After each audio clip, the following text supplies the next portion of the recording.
I want you to take your hand into your fist in the YRG warrior position. Take a huge deep breath in. Turn your thumb and index fingers out and exhale. Bang! Great job. Don't forget to do your YRG tomorrow. Good job, guys.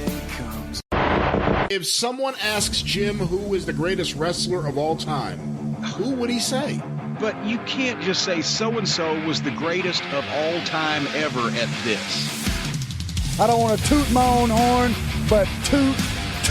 I may get the chair, but I'm going to kill him. No, I'm going to tell you what. I might just torture him, and then I'm going to kill him. He had great matches all the time with everybody, really, though. Let me be a mid-card wrestler. Let me just scramble around. Treat me like a piece of garbage. Feed me garbage. Let me tell you something. I'm hungry.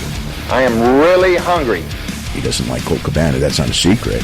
Never in my sickest dreams did I imagine that there would be other people taking dives onto concrete floors, committing human suicide on my behalf. Like I'm the patron saint of the sick sons of bitches. Welcome to the patron saints of Six Sons of Bitches. My name is Orchid Cugini of Violent People Radio and Live Laugh Ligerbomb. I am joined by Colette and Orchid of Big Egg. How are you doing today, Colette? I'm doing great. How are you doing, Orchid? Lovely. We just had a 15-minute conversation about AI and yeah, it was as great as you can be doing with the Empire is falling and Diamond Dallas Page is long retired. But it sounded so convincing when I said I was doing great. It did. It did not when I said I was doing great, which is maybe something for me to reflect on. For listeners, I work in higher education. We are 3 weeks away from the semester starting, so that's always a fun time to work in a community college. So I'll be fine. I'll be fine once Will Ospreay makes my life better, as he does everybody else's.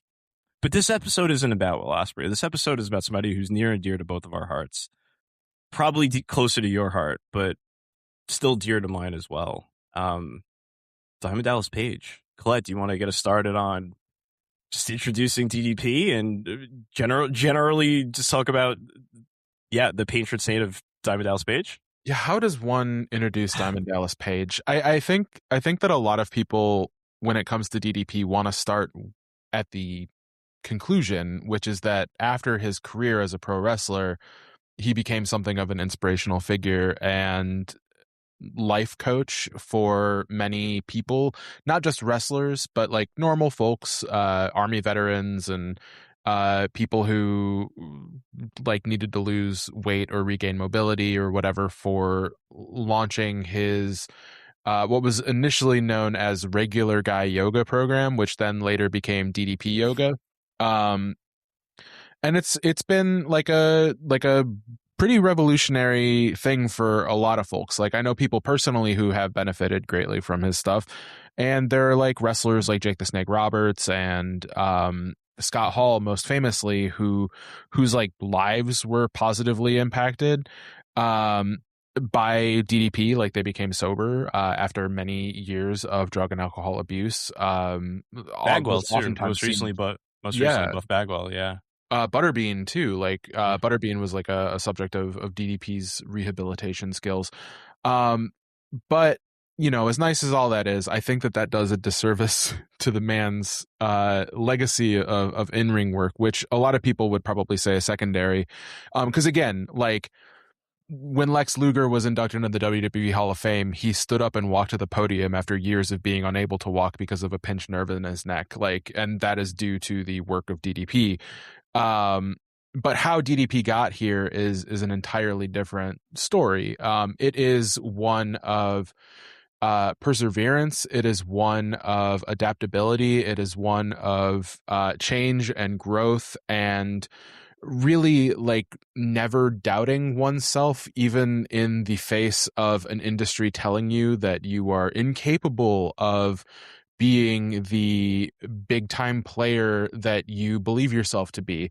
Because the Diamond Dallas Page story starts with him trying and failing to be a wrestler in the late 70s. He busts his knee, but he has such a love for the industry that he comes back as a manager, and then is given a piece of advice by the legendary wrestler Magnum TA that if he wants to control his own destiny within the great sport of professional wrestling, the thing that he is going to have to do is step into the ring and be a wrestler, because managers, regardless of how good they are at the mercy of the booker. If they think that there is a good reason for a manager's charge to leave them, they will.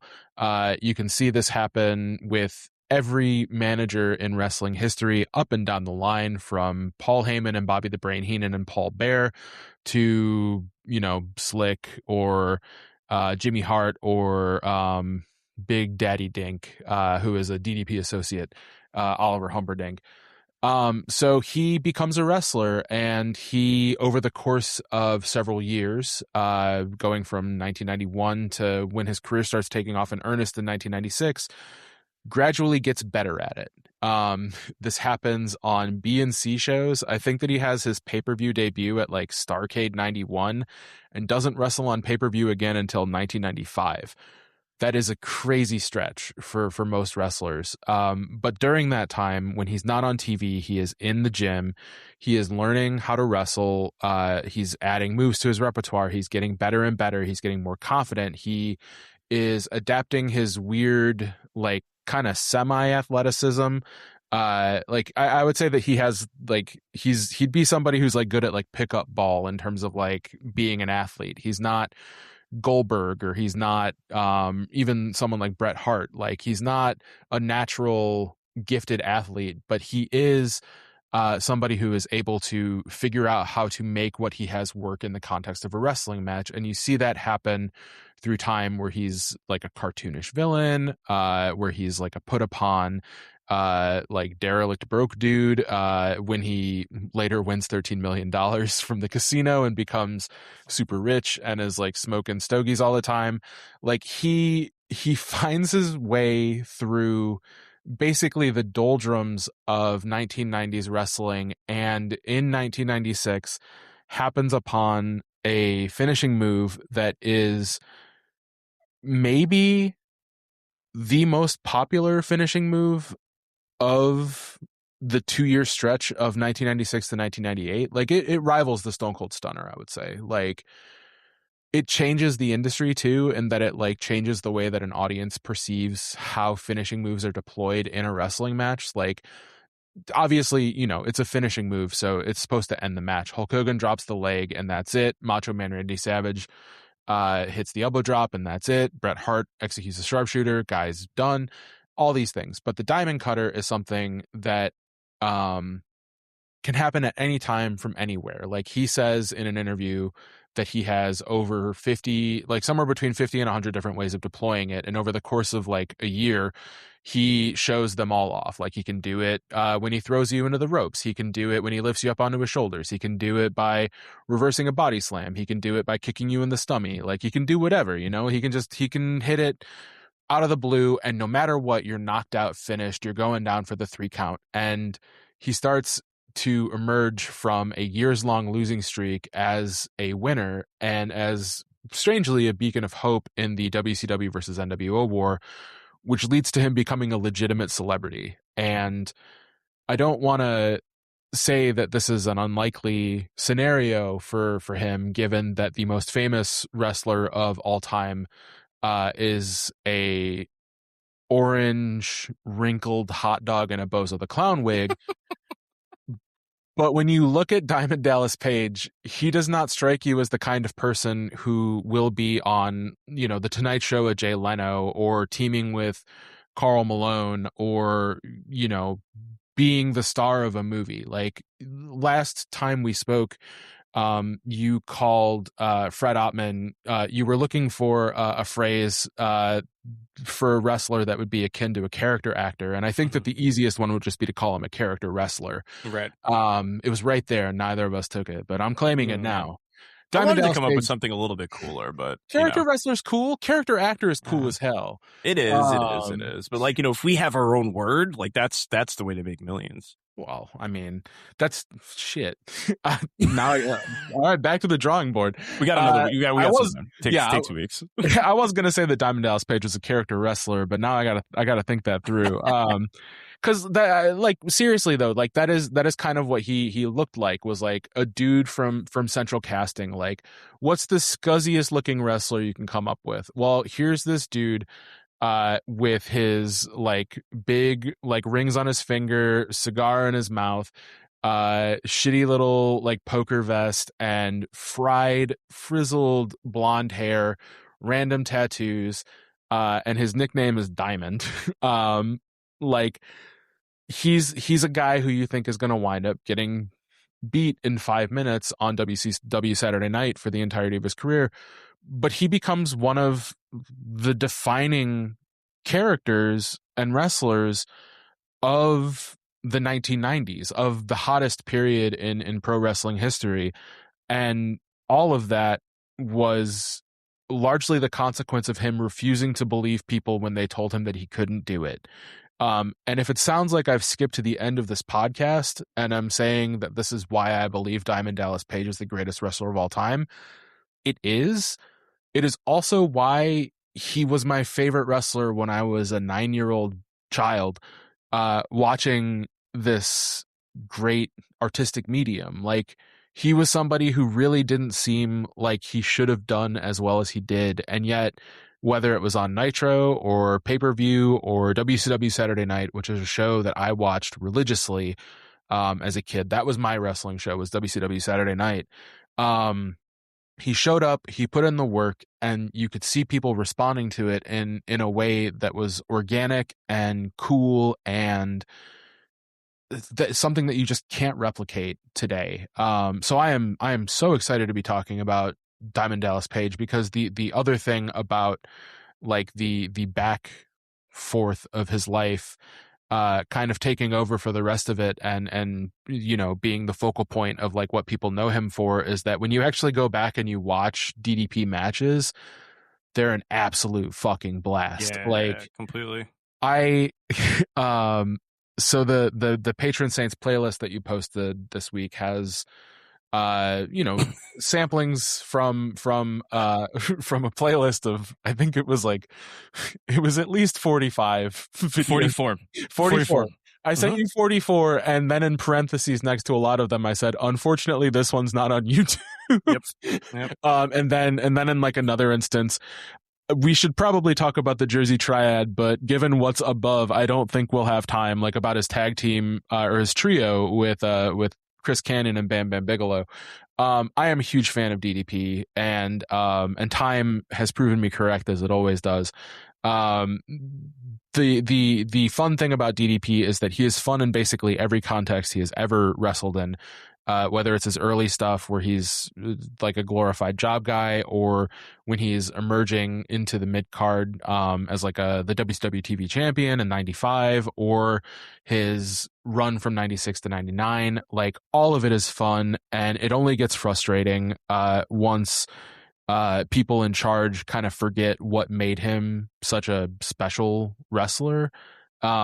Which is his ability to connect with a crowd and garner sympathy. That is something that goes away, I would say, relatively briefly after his first world title win in 1999. And it's something that is caustically overlooked by everyone from Vince McMahon to Jeff Jarrett, who are, I guess, his only other two employers. Everyone from Vince McMahon to Jeff Jarrett, everyone from WWE to TNA, they had Dallas Page on the roster, and they didn't do dick with him, or if they did, I don't know how much time we're going to spend talking about his TNA run like towards the end of this, but having watched a fair amount of the material on a video called Every DDP Match in TNA History, it is really something seeing how every single major DDP match that took place in a comeback post-retirement run in 2005 was utilized to set up something else that never paid off.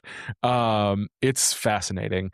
And WWE did that shit too. Like they completely abused this man's legacy and image. Though I guess they kind of gave him the gimmick that set him up for the rest of his life when they gave him the Positively Page motivational speaker gimmick. I have spoken a lot about You have DDP. spoken so much. This is such an incredibly long intro. I'm so yeah, proud it's a of very you. long You intro. crushed it.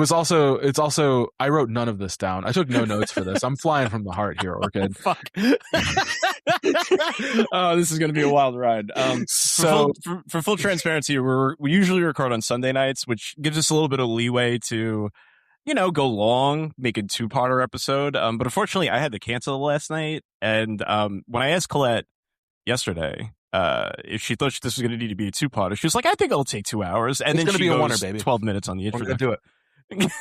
I believe, just like DDP believes, we're going in one. Too. Because like the truth of it is, I would ask you for your thoughts about his overall career at this point, but I think I'll just seg into asking you, how much of his early stuff did you dig into? Because like that's something that we can cover very briefly.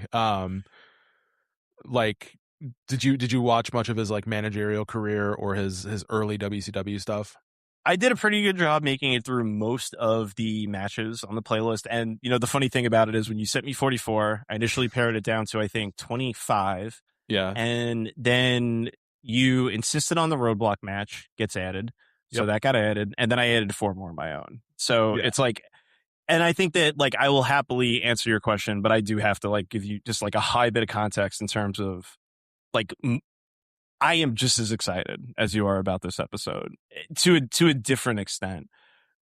As I mentioned on our first episode, I didn't really start watching WCW until around Goldberg's rise started, but that puts us smack dab in the middle of DDP's quasi rise. It's post or in the middle of the Savage run. It's probably around the time that I came in, or the Savage feud.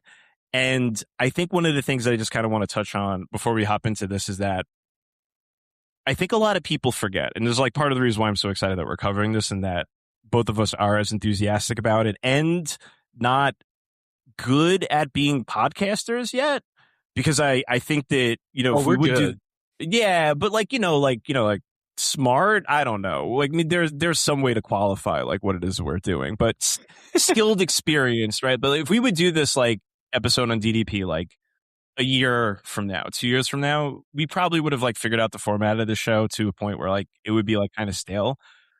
I don't know if stale's not the right word, but like just formulaic. We'd have like a structure to it. We'd have like, like a 4-part act or 4 acts figured out. But I think just one of the things that like, I'm just so excited about this. And I think one of the things that like often gets lost these days, I was thinking about this a lot when I was watching some of his WWF stuff, and I didn't watch a ton of that. I was really just like enjoying going through the WCW run. I think that's where his case is anyway, from my perspective at least. Sure. But I think the thing that's so interesting about his case, just generally speaking, is that we are so far removed from the closure of WCW as we sit here and record this in 2026.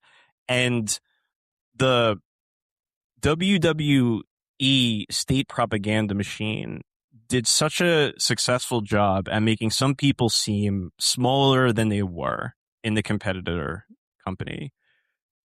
It is so hard, like with 26 years of brainwashing, to capture how fucking cool and dope Diamond Dallas motherfucking Page was.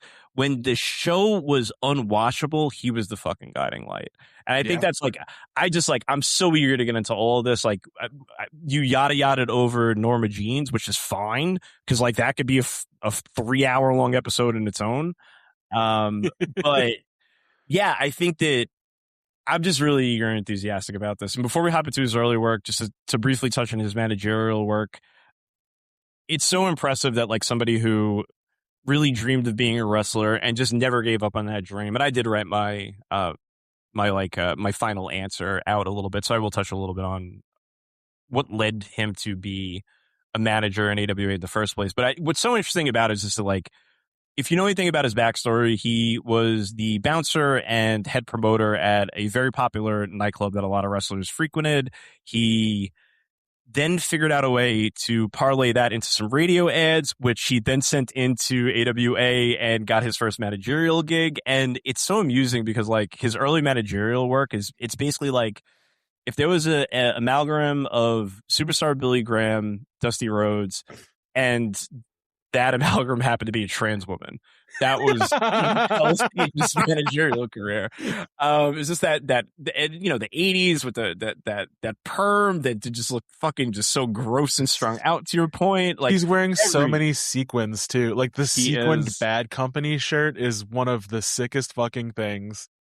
I think like at some point we'll do a special episode where we're just talking about how trans every wrestler in the 80s was. Yeah, the great transmode of wrestling, and it's all dudes. Yep.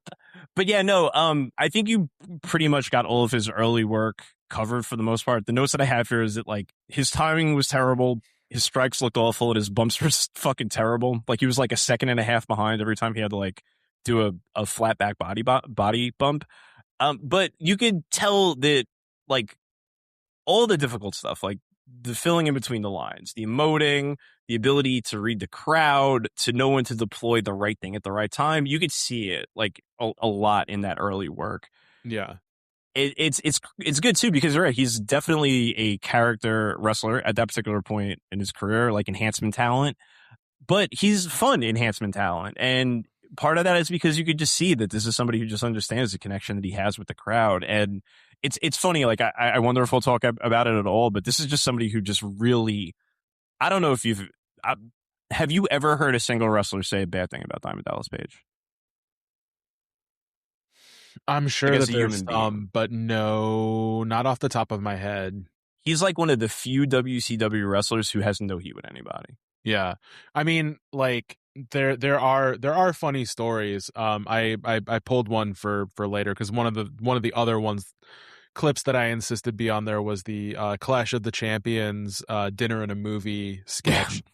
So I can tell you what Paul Gilmartin has said about Diamond Dallas Page once we get to that point. But it's not even negative. Like, it's just like here's a man who was like very serious about his craft sort of thing. And as a consequence, I took his craft very seriously. Like he's apparently like an easy dude to mess with. I think that he's the story. Like early on, he and I think William Regal and Mick Foley were like partners. Like they were riding buddies, like from town to town, and they got hotel rooms together. And I think that Regal and Foley maybe figured out that Page like would just get incensed if his bed was messed up. So like they would like spread like cookie crumbs like underneath the sheets. But that's the extent of anything negative that I've heard about DDP. If anything, like I think that one of the reasons why his later career goes the way that it does is because he is, if anything, like a joiner. Like he's willing to do whatever you ask him to do. Like he will sacrifice his own aura for the sake of the Undertaker's wife. Who had none. And you know, it's just one of those things where like if anyone could say anything negative about Diamond Dallas Page, like I really think that like, you know, the last 20 years have completely erased that. Yeah, completely. You just don't hear it, and it's just so rare to see. And I think that he really did, as a fan who lived through a lot of it, I think that you could just see that just carries. He's just such a fucking likable dude. It's when he tries to work heel, you could tell the fucking crowd just hates booing for him. Right. They love it initially, but then once he turns face in like 96, like it's tough. Yeah, it's hard after that. He has like boardwalk charisma. You know what I'm saying? Like he's like a dude who like if you see this guy like at the coin pushers on the boardwalk or whatever, you're like, man, that's a cool motherfucker. Even though he's doing coin pusher, like. That's kind of how he is as a wrestler too. Is just like, oh wow, he's doing like one of the least cool things you can do in human history, which is be a wrestler. And yet I'm drawn to him. He has a magnetism about him. And also, he's not cool. Wrestling That's is one of the coolest possible things you can do as a person. It is true, but he's not particularly cool. Like I mean, self high five, like none of those things. His theme song says that he's too cool. That's fair, but you've maybe forgotten this because it's been erased from the WWE network, but. That's true. And maybe I'm like leaning too hard into my sprezzatura, or however the fuck you pronounce that word. But yeah, you know, but there's nothing less cool than saying you're cool. And as a wrestler, that's like squared, if not cubed, or another figure that I wouldn't be able to comprehend right now. I've done too much math today. But yeah, in terms of like early work, I think that some of the things are on the syllabus. I think out of everything that I saw, I really enjoyed the Barry Windham and Dustin Rhodes, Cactus Jack and DDP match from Saturday night. In 92. Just such a cool opportunity to see like four guys who just like, wow, just like the Venn diagram of them like crossing paths for like something like this is just so fucking cool. But yeah, I don't know if there's anything. I think to me, like it really, like the heart of any of a case around EDP like starts with the Eddie Guerrero match. I think that's fair. I think that the most important thing about his early stuff, besides what I said about him just spending all of his time in the power plant, like working with Dusty Rhodes, and then, you know, once he got fired from WCW, once he started working with Jake the Snake, the most important thing is that like he starts laying the seeds for later in his career, strangely, because his stable that he was the manager of and that he later became a wrestler in, the Diamond, it was the Diamond Exchange in AWA, and I think that it was like the Diamond Mine in WCW. Yeah, that's right. The Diamond Mine includes Vinny Vegas, who will become Kevin Nash and Big Daddy Cool Diesel. It includes the Diamond Stud, who will later be known as Razor Ramon / Scott Hall, and it includes Scotty Flamingo, who will later be known as Raven. And all three of those men are extremely important to Page's career. When Hall and Nash come back to WCW in 96 and form the NWO, that is the genesis of Page's rise to the top of wrestling. And then in 98, when Page starts feuding with Raven, basically repeating the Raven Dreamer feud in ECW, but better because Diamond Dallas Page is great and Tommy Dreamer is trash. Fuck you. I'm just saying, I'm putting it out there. He's on the wheel. You have to cover him eventually. Yeah, it might be next week. Who knows? And if it is, then goddamn, You will quit. that be a week? Yeah, this podcast is over.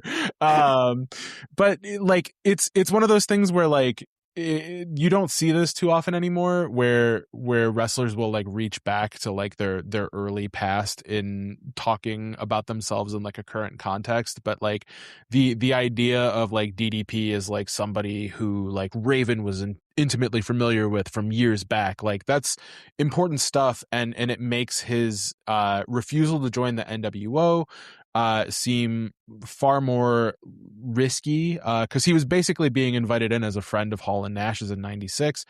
And it makes this feud with Raven seem far more intensely personal than the Raven Dreamer feud, and to do it without, you know, impregnating Beulah is nuts.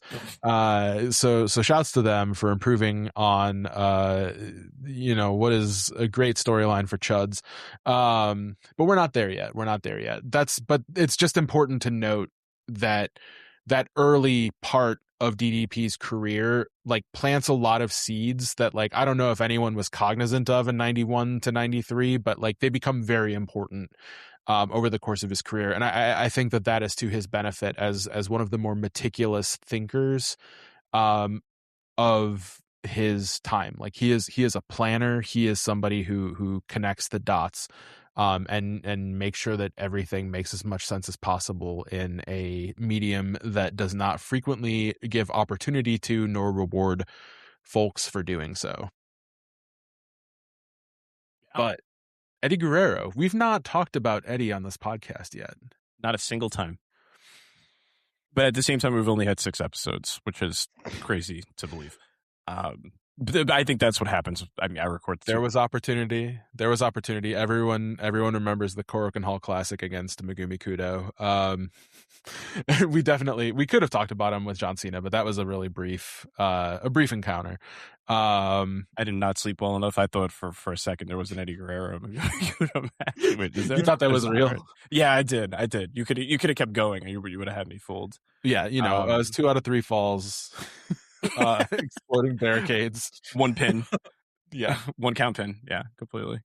So our first match that we would get into here would be from WCW Starrcade 1996 for the WCW US title match versus Eddie Guerrero. Were you a like weekly watcher at this point? Was this something you would have caught while it happened? I mean, I wasn't watching pay-per-views. My first pay-per-view was Halloween Havoc 97, as Okay. we talked about, I think in the Goldberg episode. Yeah. We did. But this is something that I would have been aware of, because it was the vacant U.S. title, and I think also like bound up in Paige's beef with Eddie Guerrero, either here or like in early 97, is some matches against Chavo Guerrero, upon which Chavo can hang his hat. Chavo Jr. Unfortunately, Chavo Sr. never had a WCW match. That would have been sick, though. So yeah, like DDP has kind of like an ongoing beef against Eddie and the Guerrero family, and it culminates here in this title match for the vacant championship, which I think is really, Eddie Guerrero is, I mean, not to answer a question that we will once again have to answer at some point in the future. Eddie Guerrero is the greatest wrestler of all time. So is Diamond Dallas Page. But this is way earlier on Page's timeline so far as his being the greatest wrestler of all time is concerned than it is Guerrero's. Like Eddie has proven himself time and time again to be one of the most reliably spectacular wrestlers in the world at this point, and Page has not. Yeah, and speaking of which, I just kind of want to just throw something in there. I think about this a lot. I'm a big, these days, I watch more modern Joshi than anything else. Joshi being Japanese women's wrestling. And one of the things that sticks out a lot when you're watching modern Japanese women's wrestling compared to modern Americans women wrestling, especially in a company like AEW, especially in the indies, is that a worker in Japan, a young woman in Japan, maybe who would have started wrestling in her, let's say, mid-teens, maybe she was 16 years old.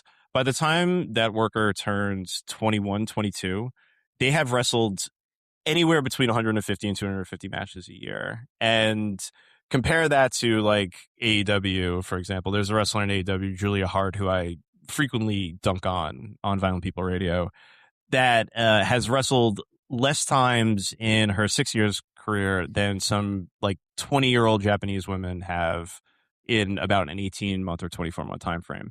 And so I think a lot about like sort of how far into your career you have to be before you can tell whether or not somebody has something or not.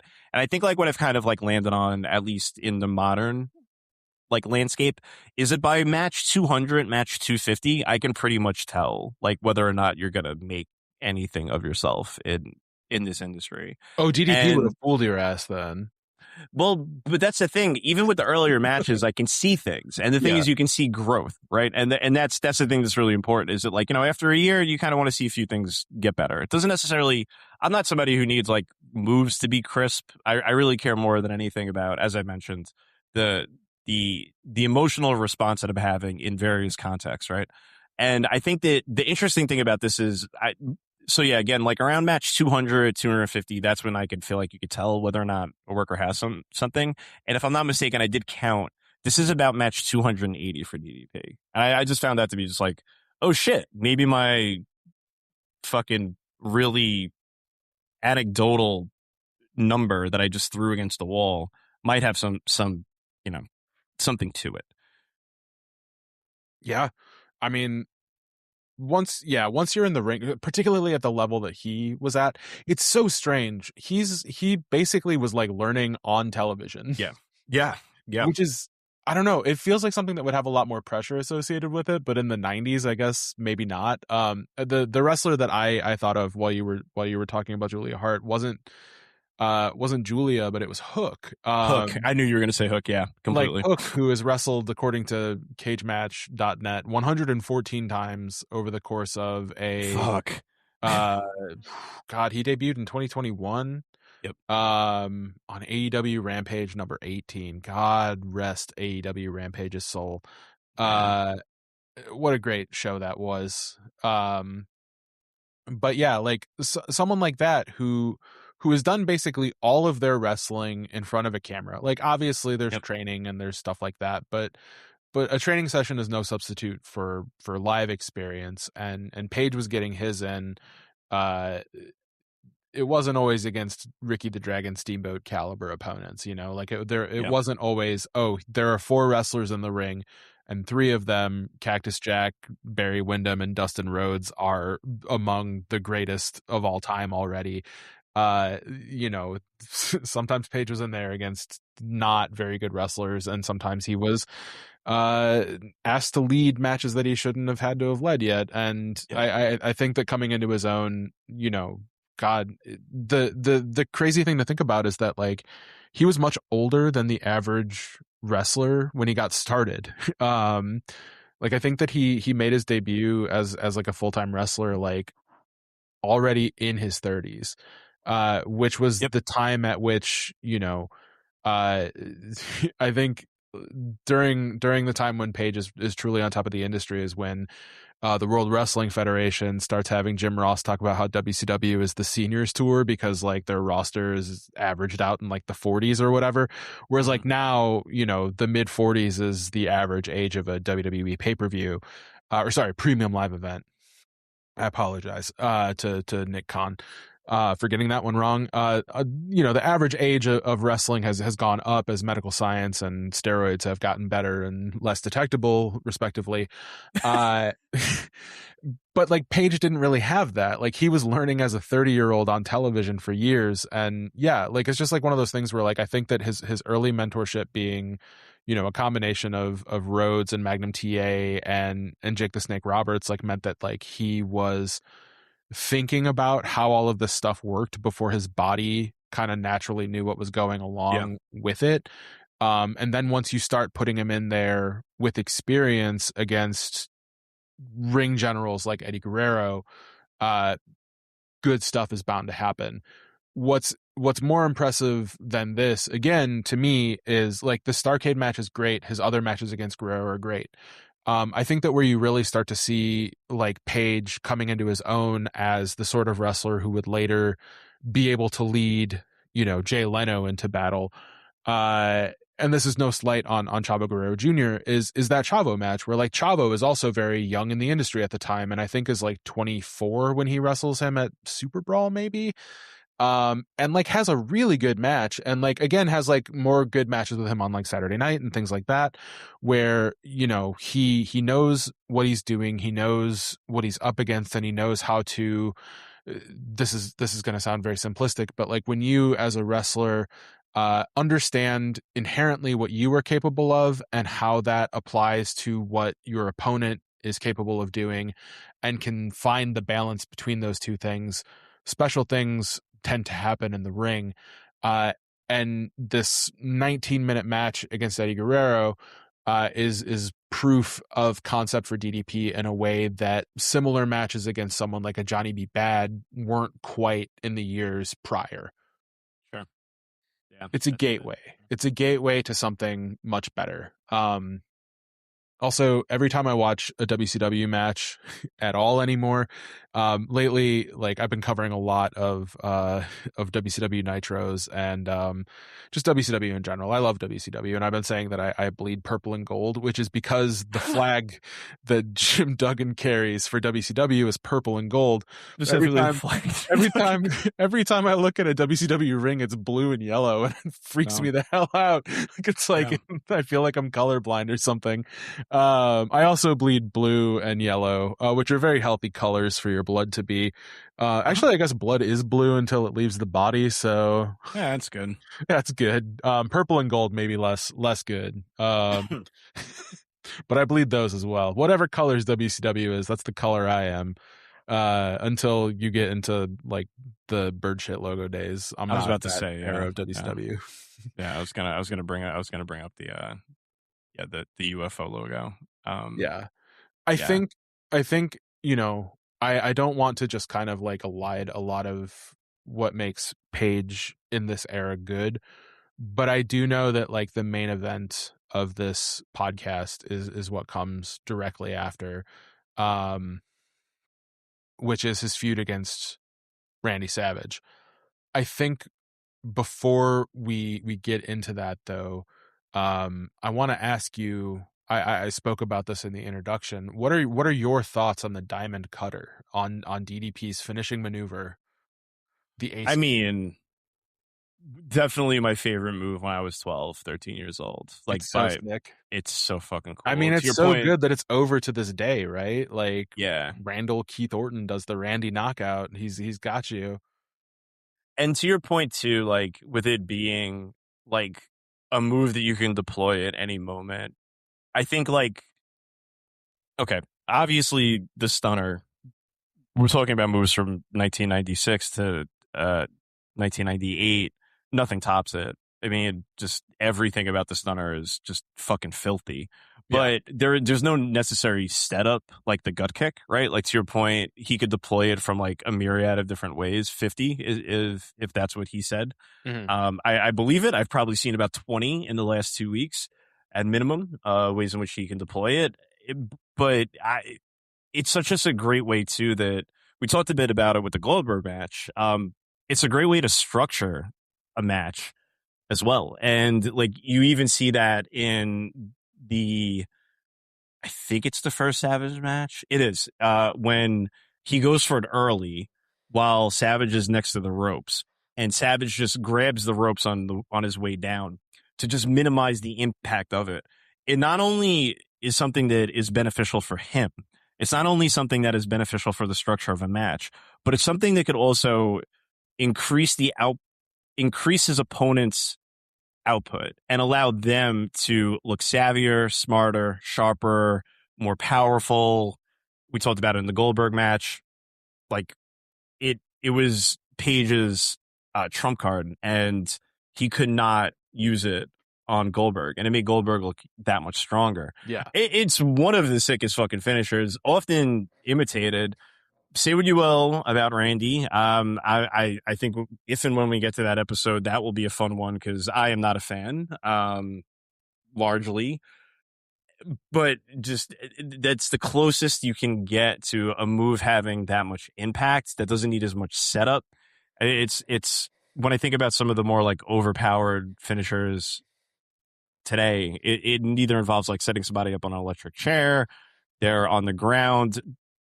I don't want to use this as an opportunity to just rip every AEW main eventer. The swerve stomp, which requires your opponent to, be seated with their legs splayed out in front of them while their back is in an upright position, staring directly at the opponent at swerve, just looking like a complete fucking clown. But yeah, I don't know if there's been a move that is as easily deployable and it is as quick and rapid as that isn't a strike, as a diamond cutter. It's the coolest fucking thing. Well, I mean, the only one that really compares, because like as you said, like the stunner needed like a setup, but like the Scorpion Death Drop, I think is up there. Like there are 3 wrestling moves in history, I think, that if you typed in their name and the word compilation, you would have like an entertaining 15 minutes like ahead of you. There's the stunner, of course. Stunners are always fun. The diamond cutter and the Scorpion Death Drop are like, those are the 3 big ones, I think, that really changed, again, the meaning of like a finishing maneuver. And with Page, like the interesting thing to me is that you can see it start out when he's like in the middle of his heel run. Like it's at the end of his heel run, really. And he's doing it to people, and it's like this whole like involved thing. He puts them in a cravat, cranks their neck, and like runs out and like lays the guy flat out on their belly. And like as time goes on and he starts adding new twists to it, this thing that starts out as just like he's bragging about how he has a move that no one can kick out of and no one can kick out of it becomes like as cool as basically like pyrotechnics, right? Like it's like the way people freak out when like bombs are going off in the arena, like, oh my god, like the Goldberg is coming out to pyro or whatever. Like people start freaking out for the diamond cutter just as much as they would for the Undertaker coming out, sort of thing. Like it becomes this exclamation point that he works towards all match. Like he's going for it. Yep. And that he might try for it early, He might go for it late, but like when it lands, it's going to be the finish. And like watching, I have a video up on my feed right now that says 1996 Diamond Cutter compilation. And I don't know how complete this is, but what's fun is like seeing him do these in silence at the start of the year. Like in January, he's like hitting Brad Armstrong with the Diamond Cutter and no one gives a shit. But by like June, he's hitting Hard Work Bobby Walker with the Diamond Cutter on an episode of Worldwide, and the fans stand up and freak out about it because they know that's it. Like there's a guy in the front row of this like Nitro. He hits it on Scotty Riggs, and this guy in a cool mustache, white t-shirt, he leans over to his friend and says, "Did you see that fucking shit?" And then like cuts his arms across to let you know that he knows it's fucking done for the American male Scotty Riggs. Like it's you're watching this man develop over the course of a year, like through the conclusions of his matches, and I don't think that there's ever been anything like that before. It's so weird. And it's also one of those things too, just like the Diamond Cutter and the Scorpion Deathlock or Death Drop, where people don't know how to take it yet. They haven't figured it out. Totally. It gets easier with Page over time because like he eliminates a lot of the setup. Austin, there are people who take it very well and people who don't for the stunner. And the Scorpion Death Drop becomes a move that has a setup. Like I think the reason why it's cool in 97 is because Sting is like rappelling down from the rafters and like surprise killing people with it. But like Page like flatten, like he doesn't flatten it out, but he refines it. He sands off the rough edges of the move, and he makes it into something that literally anyone can take effectively and take in a way that looks spectacular. And it makes him look like the smartest fucking wrestler on the planet because he has a thing that no one has figured out before, and that like no one can kick out of. And then he takes that up against a wrestler the caliber of a Macho Man Randy Savage, who is, I think by this point in his career, at least a 5-time world champion, main eventer of several WrestleManias, and notable ally of Hulk Hogan. I guess if I want to diminish him for no reason at the end of that string of accolades, notable friend of Hogan, friend and enemy, really. He's on both ends of the street. He's really whatever like the bisexual version of being related to Hulk Hogan somehow. He's both friends and enemies with Hulk Hogan. At this point, though, in 1997, he is definitely Hulk Hogan's friend, Macho Man Randy Savage. The second in command, definitely not bisexual either. No. Maybe, who knows? Who knows true. With him? There are a lot of stories about him being naked around people. You don't that know time frame. where I'm coming from. He's one cool dude. Before we talk about the Savage matches, is it worth talking about the courting of Diamond Dallas Page by the New World Order? It's your call. I mean, I feel like there's at minimum like something that's incredibly interesting from a like kayfabe standpoint to do it. To touch on about this. Yeah, go ahead. I think that it's worthwhile. Have you heard Page talk about sort of like where he was at his career around this particular point in his life? I have not. Okay, cool. So shout out, I'll just say it right now. Shout outs to Wrestling Bios. If you haven't, Colette, check them out before. You might be a fan. He, for a really long time, covered the entire Monday Night Wars, doing every episode one by one and pitting them up against each other. And he did that every day, every week for like 6 years. Last time we saw each other was actually talking to you about how it was like slowly going through those. But for the one from the January... I just had the date. 13th. I lost it. January 13th, 1997 episode. The dude who runs Wrestle Bios was able to get DDP to come on and sort of explain sort of how that moment came about. And at that point, Page, and I've read about this in Guy Evans's book as well.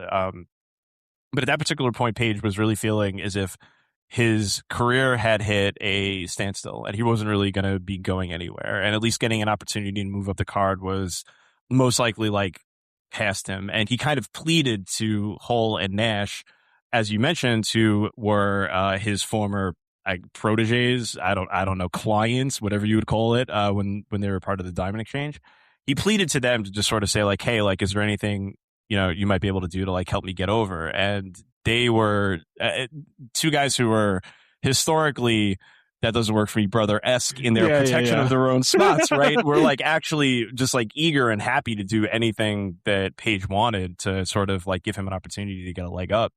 And so that's what birthed the moment of Hall and Nash walking down to the ring in the middle of his match against Mark Starr, which was a 1-minute match that does win in one of the uglier diamond cutters I'll ever see. And it's basically a year-long period where it's sort of a will he, won't he join the NWO, even though like it's after trying to court him for weeks, he was firmly absolutely not going to do it. And if you want to explain the moment for what to me is my favorite fucking diamond cutter of all time, the one that he hits on Hall. It's so good. Well, because like the whole thing about the NWO at the point in which this happens, right, is that like they're trying to get every major WCW wrestler on their side. They are also like teasing that like Sting is going to be in the New World Order, and like I think at this point in January, at least, like Macho Man hadn't joined yet because he had been suspended from WCW and he was just appearing like and was an enemy. But eventually they figured out,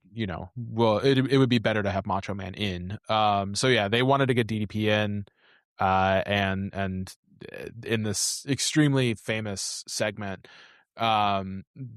which it's one of those this is almost something where like I don't think that there isn't like a really major like DDP versus Nash singles match, but I wish there was, because the way that Nash bumps for Paige and like bailing over the top rope and like grabbing the ringside table and nearly throwing it into the crowd is so good. It's like I love Kevin Nash so much, and it's in the 10 seconds here and there where you see him give a shit is like where my argument for him lies. But you're right. Like it's one of those things where like it's so believable at this point for everyone who gets offered an NWO t-shirt to just take it and run, right? And they've even cut the fucking sleeves off for DDP. They know who they're dealing with. They're dealing with Jersey scum. Like they want him to show off his cool like royal flush tattoo. And they're going to celebrate with their boy, and it doesn't turn out that way because Hall takes just God's perfect diamond cutter. It's so good. Why is Hall so good at taking everyone's finishing moves? It's fucking so goddamn good. Because he's got one of the best stunner cells ever too. He does. Yeah, he does. He just, I know, largely underrated figure in wrestling. Just, God, every time I watch that guy fucking operate, I'm just wild away. He's simultaneously underrated and overrated because people like him for the stuff that they shouldn't like him for, and they don't see like the minute to minute genius of Scott Hall as like an in-ring performer. Like everyone loves him for like fucking around in promos and stuff like that, or like the Razor Ramon character, and it's like really it's the bell to bell stuff that does it for him. And like both him and Nash set him up perfectly. And it's really funny because the initial build up to this first Macho Man match is like the NWO going from like we really want Paige to be in here to like everyone pretending that they've never heard of this jobber before. Like there's so many really good promos where like Macho Man in particular is like, and I've never heard of what's his name, this Dallas jobber guy. It's really fun. And Savage is working once again with his now ex-wife Miss Elizabeth. Page is working with his then wife Kimberly Page, so you have like kind of like the Beauty and the Beast angle coming at it from both ways.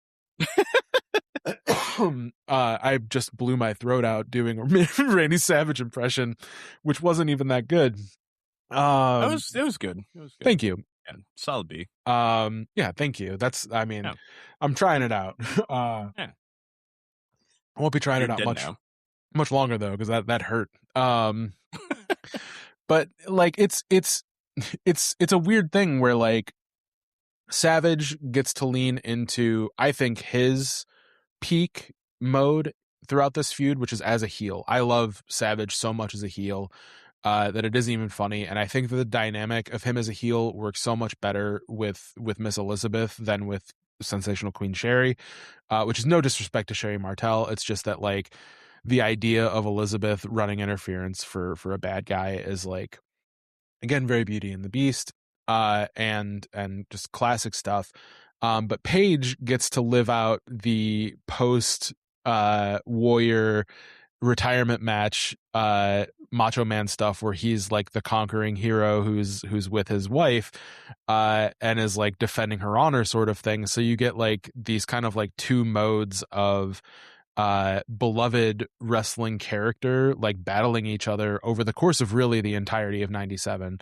Our syllabus covers the Spring Stampede, Great American Bash, Monday Nitro, and Halloween Havoc matches between Paige and Savage, only 3 of which are advertised as Paige versus Savage, and are done so notably with Roman numerals for 2 and 3, which does not happen very often in wrestling, or did not happen very often in wrestling until AEW kind of adopted the practice.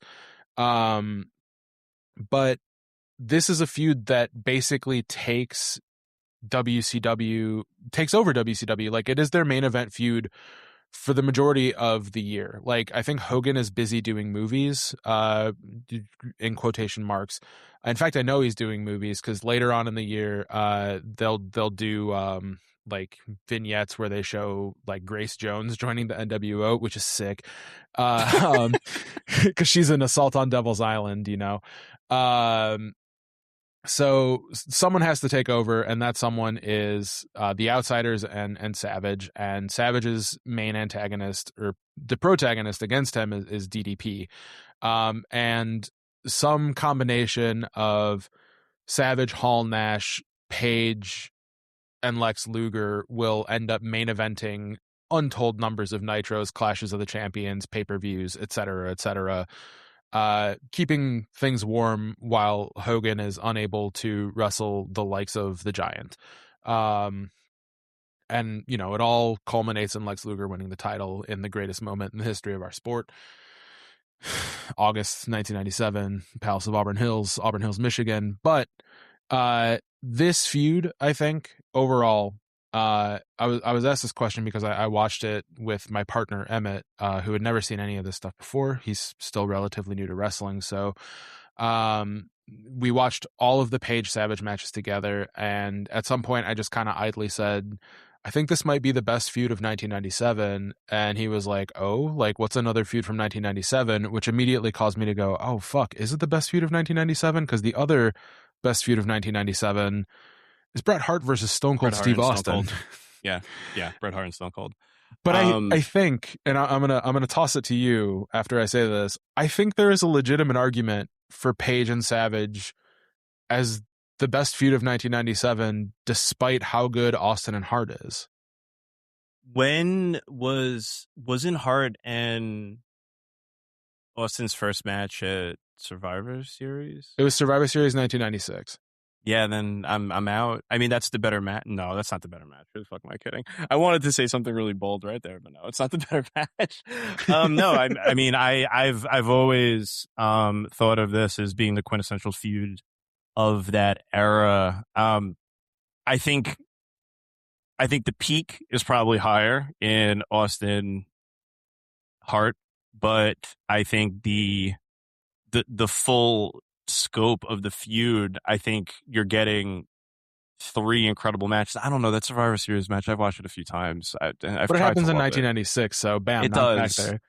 It does, and that's the thing too. Is that, like, you know, you're getting such a. I mean, it's just so clean to call this the best feud of the year.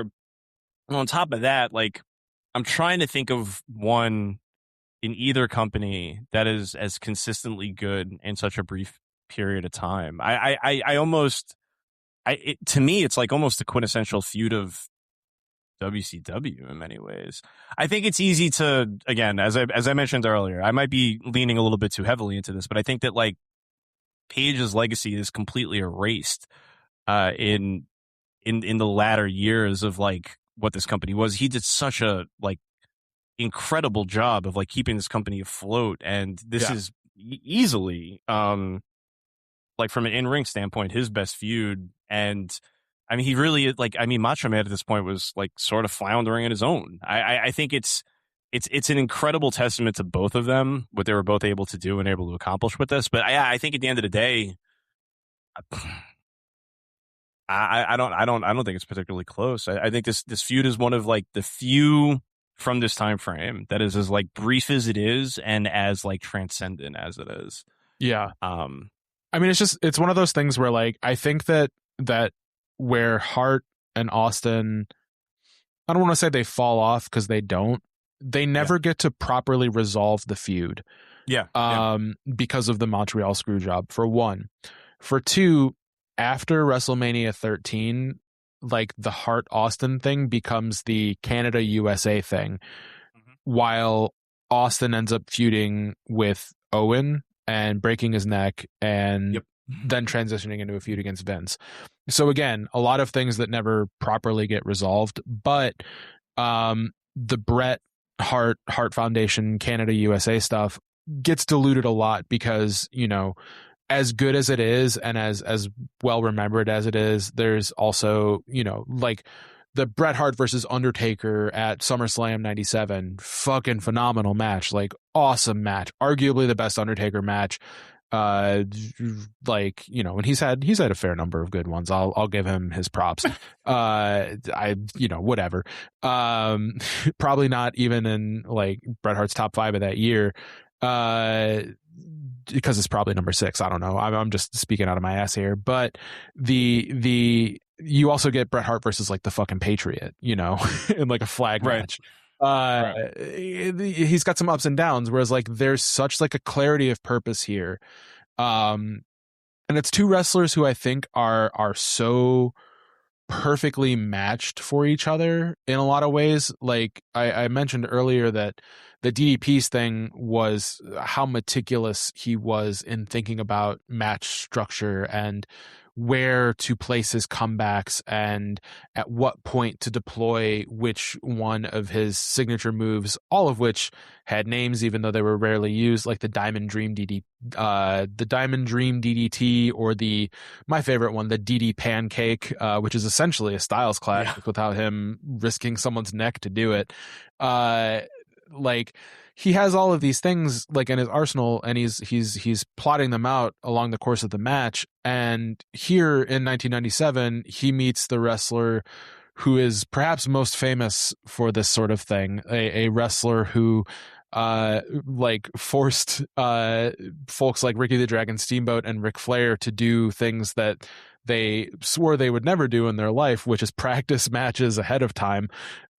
In Macho Man Randy Savage, who was, I wouldn't say meticulous, I would say he was insane about how his matches had to go, to the point where like I feel like he was as paranoid about match structure as he was about, you know, like people thinking that, you know, I need to wear a t-shirt because people might not think I'm so built, or like people shouldn't take my bandana off because they might see my bald spot, or like no one should talk to Elizabeth because she's my wife. I was about to say, like, you know, his like wife that, in the house. Yeah. You know, and I think that a lot of Savage's particularity, like a lot of his kind of legitimate mania, like lent itself into his being such a focused agent of chaos, if that makes any sense, in the ring.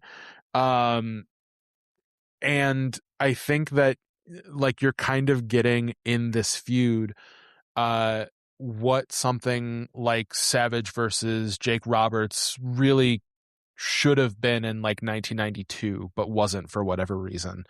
Like you're getting these like big mean epics whose only flaw, like as an acquiescence to our friends who I know think that it matters to how good or bad a wrestling match is, really the only flaw of any of these matches, Halloween Havoc 97 aside, because Halloween Havoc 97 ends with Hulk Hogan in a Sting disguise hitting Paige once with a very funnily rubber baseball bat, is that none of them bleed. Like they don't bleed in these matches, and you would think that they would, except that WCW was not a very prolific company when it came to Blade Runners.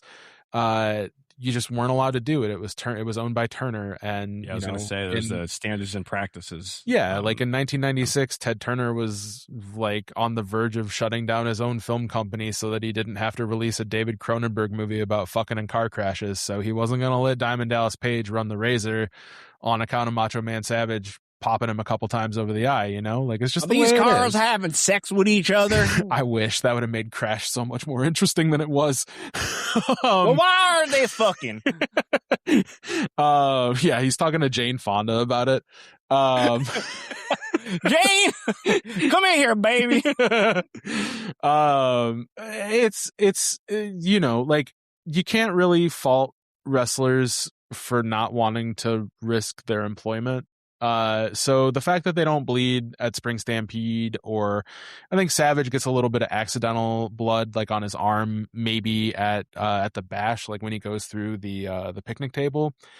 But you can't really hold that against them because, like, despite that, like, working within those limitations, they come up with a trilogy of matches, all of which build on each other in interesting ways, right up until the conclusion of the third one. While simultaneously maintaining the sort of intensity that justifies running these matches from the month of April to the month of October. That is a long time for this to be the focal point of a company. And they do it without bleeding, and the matches all stand up. I think all three of them are equal. Again, minus the last 10 seconds of the last one. They are equal in their charm, and they are superior to just about anything else that was happening in wrestling at the time. And a lot of people will tell you, myself included, that 1997 is a very high watermark for American professional wrestling. Yeah, I mean, fuck. Yeah, it might not get better than that. They're fucking good. They're so fucking good. I feel like we could probably devote a full episode just to this feud, and to avoid that, which I kind of don't want to do, but we should. You did just say that all three of these are, like equal in a way, but do you have a favorite of the three? Like, I'm trying to think, like, how to. I'm looking at my notes. I have like. My favorite of the three is actually not any of the three. It is the Nitro match between La Parka and Randy Savage. Quote La Parka. Which this surge to the front, because again, I watched this with my partner Emmett, who was not paying attention to the corner of the screen that said what was coming up next. So he missed the screenshot that says WCW Nitro with a photo of DDP in the La Parka costume. He did not know that Page was wrestling as La Parka because he missed it. Emmett. And Emmett, like, at one point in the match, turned to me because I was like, baby, you need to pay attention to this whole match. Which should be a signal, but it was not. We were like, I don't know what we were doing. We were just, having a fun time watching wrestling. I was like, you should pay attention to this whole match. And he's like, great. I love La Parka. I've been wanting to see more of La Parka. And I was like, awesome. So we're watching this, and like, Savage is just beating the shit out of La Parka, blah, blah, blah. And then Emmett thinks about it and goes, why is this on the DDP playlist? And I was like, I don't know, just, La Parka's cool, right? And Emmett's like, yeah, but La Parka's not DDP. And then immediately he hits the fucking diamond cut. and Emmett goes, oh my God, is that DDP? And then he fucking rips the La Parka mask off, and Emmett goes, that's DD fucking P. And I was like, this is exactly the reaction that I had when it happened. Yeah. Like, that's how I felt in like 97. Yeah. My favorite match is always going to be Halloween Havoc 97. All right, wait, before we get to that though, there are just a few things I got to talk about the La Parka match really quick. Yeah, I got to chime in about two things. One of the things that I love about this match is just the expert camera cutting away from it. It's so good. You'll notice, like, when when Laparca starts walking to the ring, you can tell something is up, right? Like that is not the same swaggy dude. That is a guy who got DDP's Laparca strut is so funny. And I love how quick they cut card to Savage during it to just avoid like giving away any of the like this is obviously not Laparca. Like it's so good. As yeah, if people would have known. They also build Laparca up too. They show him hitting Super Colo with the chair like 40 times. Yeah. Yeah, just yeah, and even like they're talking about Super Clo having to be in like the ICU from like one of the most fucking disgusting, which is a shoot. Like that's like that's basically like it's not the end of Super Clo's career, but that chair shot changes things for him. It's the end of his short term memory at minimum. Probably long term as well. I don't know how Super Colo is doing these days. Somebody should check in on him. Shouts to Super Colo, one of the unsung heroes of this era of the WCW midcard. That guy could fucking go. He's sick. He's so good. He's so fucking good. I'm debating putting him on the wheel, but God, I need a break from WCW. He wrestled elsewhere. I think he's got a Ring of Honor run. God, give me him versus Jack Evans right now. On Helico even. No, that was just the one thing I just had to kind of comment on. It was just that like shame on Emmett for not being able to recognize that the entire swag of Laparca is thrown out the window. Baby, there's nothing to be ashamed of. You don't know. It's okay. You're still learning, boo. It's okay. I think you've only seen Laparca versus Goldberg. Yeah, totally. Yeah, I mean, fuck on my part. I did that. Yeah. Well, you know.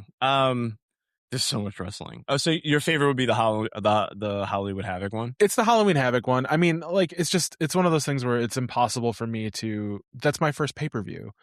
I saw Eddie Guerrero versus Rey Mysterio Jr. as a 9-year-old because I thought that those two men were going to kill each other, and I needed to see it. And you know, it's hard.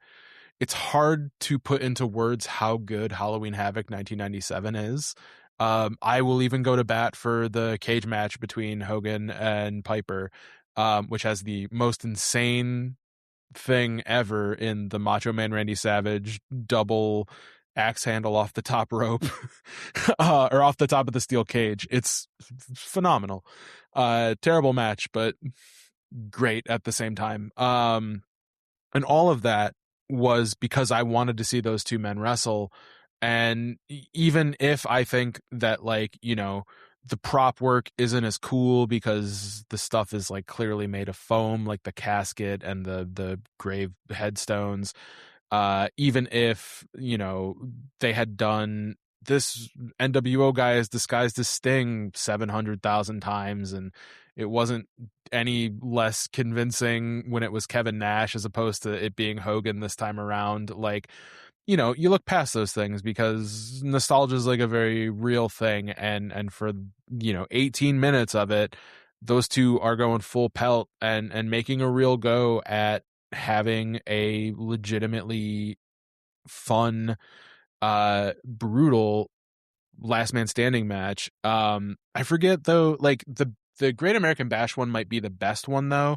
For one, DDP dumps like a charcoal grill out onto Savage, which rules. And for two, I think that's the one where Savage lands one of the nastiest looking elbow drops I've ever seen on Page. Mm-hmm. Like basically like turns his shoulder into it. Yeah, which is utterly disgusting. Like it's so gross. And I think is that Mickey J might be the referee in that one, so the pile driver that he takes is gnarlier than the Hildebrandt one, because like Brian Hildebrandt's my favorite referee of all time, but he's very small and like he can take moves. He was most referees are trained as a wrestler, but like he can take moves because he's a tiny guy, so you can get thrown around. Mickey J is a big boy and he gets folded on Savage's pile driver, and it is gnarly. It's so fun. Disgusting. Like if you're only going to watch one of these three matches, you're a fucking idiot. But if you are only going to watch one of these three matches, you should choose the Great American Bash one because it's tremendous. Like it's so good. But for me, Halloween Havoc 1997 is probably the reason that I'm here. Like, it made me a lifelong totally. wrestling fan. I got to see Jacqueline beat the shit out of the Disco Inferno. I got to see fucking I think that one had Alex Wright versus Steve Michael, which is not as exciting as Goldberg McMichael. Okay, calm down. That's a great match. It's good. It's good. It's just not as good. It's one of the greatest. Like, I think Halloween Havoc 97 is one of the best wrestling pay-per-views ever. Gray versus title, Medusa versus Akira Hokuto. Akira Hokuto. Yeah. It's great. It's it's just a great show, and its centerpiece, was Paige Savage. Like, I think that had really overtaken any of the other stuff. It doesn't main event because Hogan, Piper, Age in a Cage main events. The last thing that I saw that show was Hulk Hogan and Randy Savage beating up a fan. Like, it has everything. That show has everything. It's tremendous. If you got Dusty on commentary, great line from Dusty in this one. He wooga-legged him. He waffle-legged him. Waffle-legged him. He waffle-legged him. You never seen nothing like that before. He got the waitress tray. The waitress tray. Man, we didn't talk about him calling the frog splash the froggy splash. The froggy splash to an utterly confused Tony Schiavone. It is funny how, like, my earliest memories of Dusty Rhodes is just him being the insane man with a lisp on WCW. No. I had no idea who that man was. It took me years to put together that crazy person was the Bumblebee. He just looks like my dad. It's insane. Like, he looks like my dad, but my dad talks in like a very like deep mumble, whereas like Dusty talks with like a very effeminate lisp. He's so I love Dusty.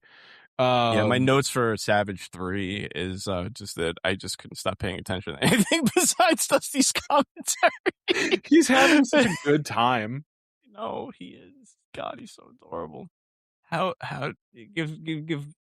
did he specifically give birth, him specifically, to one of the greatest wrestlers of all time and one of the worst?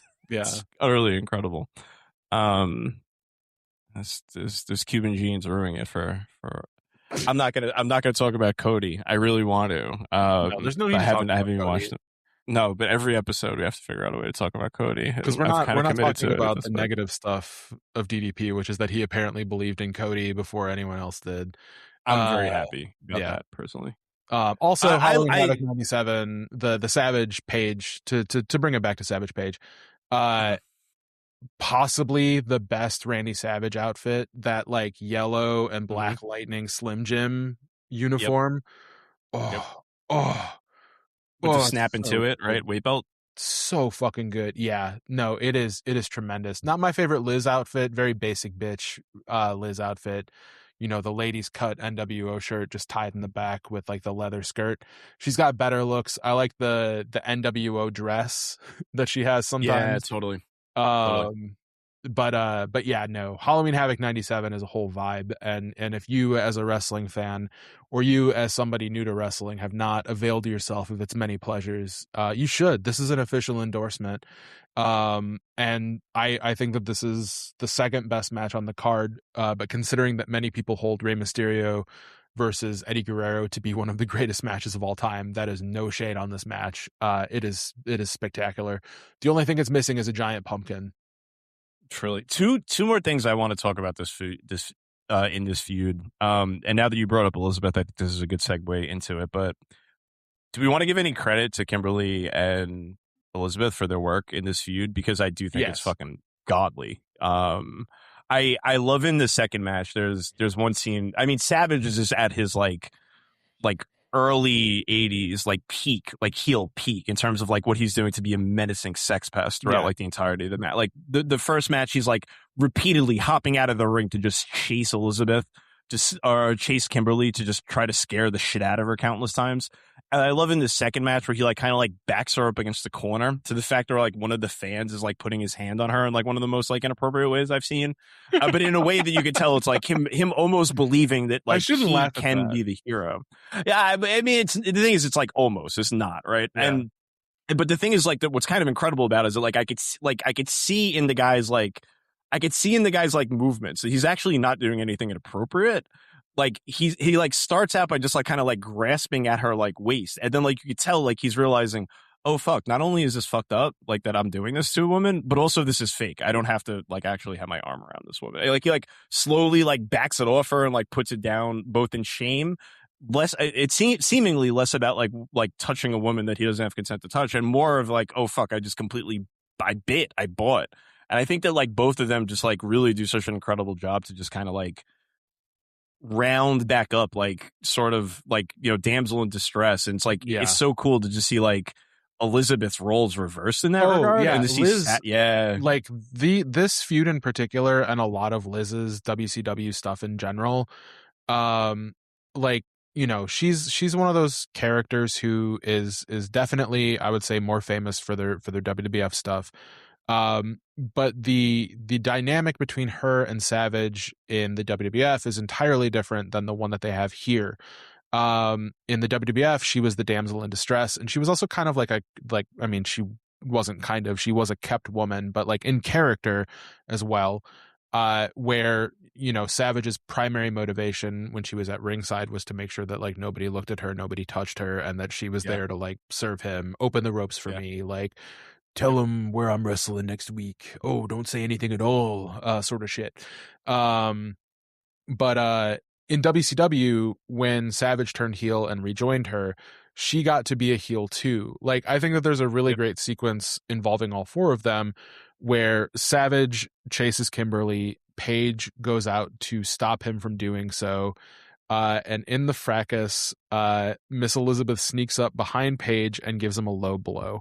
And then like shoves Paige towards Savage, and like basically it ends up with like Kimberly getting floored because, you know, Savage hit both Paige and her on like a clothesline or whatever. And it's like, it's one of those things where like you see that happen with Savage's other main managerial companion, Sensational Queen Sherry, but because Sherry was a wrestler and because Sherry also looked incredibly intimidating, it didn't pop the same way for me as it does when it's Liz doing it, because like Liz basically looks like a mom. Like she's like, right, just, she doesn't look like she should be doing evil shit, but she is, and she's like relishing in it clearly, like she fucking loves it.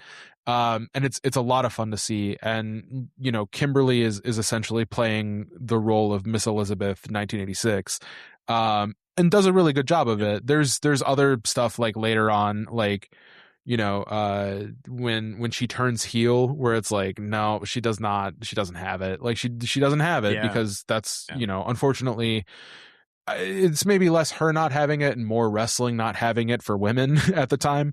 Right. But like, it's one of those things where like she did extremely well, in this role, like in support at ringside.